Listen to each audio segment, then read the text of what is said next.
how does that feel like emotionally when you go somewhere and someone kind of shuts you down when you're trying to engage in that language? It happens to me now. I go to a restaurant where everyone's speaking Spanish, and sure, I'm in the United States still, but everyone's speaking Spanish. And I try to join in, and then it's immediately like, let's go to English so that it's clear, because my level of Spanish is just not there. So on the practical level, like, I understand, like, we have to do that at some point.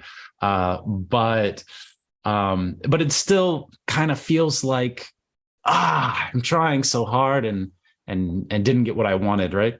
What do you think about that? I am so familiar with this feeling. Oh my gosh. For me, it was like the ultimate like feeling of deflation. Like, oh man, I'm trying so hard, to learn the language, and I just want to use it and I just want to get better. But then if you kind of feel like you're like shot down, like I would be, I'm just thinking back, when I was living and working in Amsterdam. I was learning Dutch, and okay, I was getting pretty conversational and feeling pretty good about it. And my coworkers would come in the morning, and they'd say, to everybody, to all the native Dutch speakers, the people from the Netherlands, they'd say, goedemorgen, which is good morning, goedemorgen, goedemorgen, and then to me, good morning, Maria.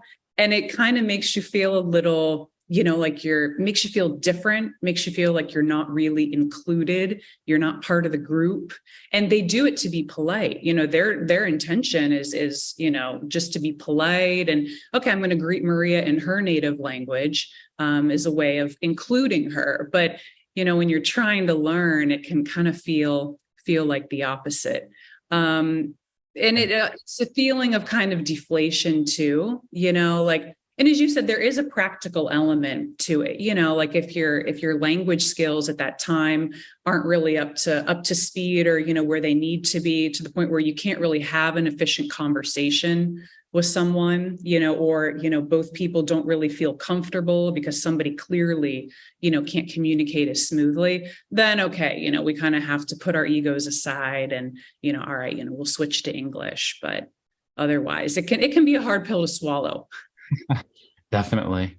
And I hear students tell me similar things, but in the States, I find sometimes people move to the States, they go to a shop, they ask for something, the person understands them, but then the person says, "Where are you from?" Or they say, "Oh, I like your accent." And they make a comment like this. And I understand, like, I'm American, and I always grew up like hearing people do that if they heard an accent, and it wasn't necessarily a foreign accent. Just in Florida, if they hear someone from New York, they're going to be like, "Oh, I like your accent." But a lot of students take that as like an insult. Oh, they're saying I have an accent. Oh, they're asking where I'm from because I'm not local, because I I don't fit in or something.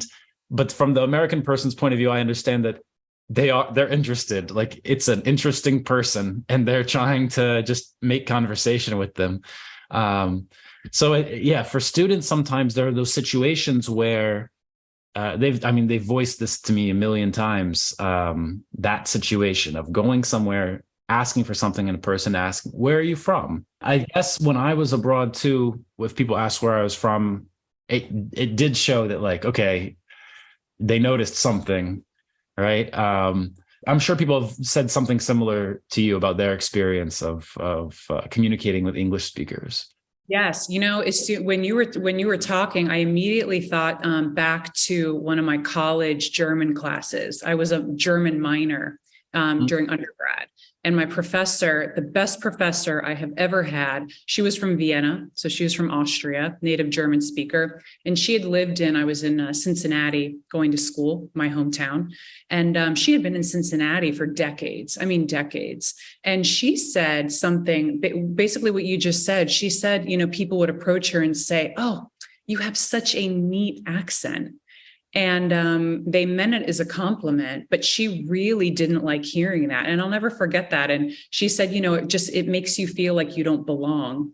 And, despite their intentions being good, but I remember that and kind of stored that in my brain. And I'm kind of a little more conscious now going forward when I, may want to tell somebody the same thing, but I kind of stay away from that because of that sensitivity. But yeah, it's an interesting dynamic there.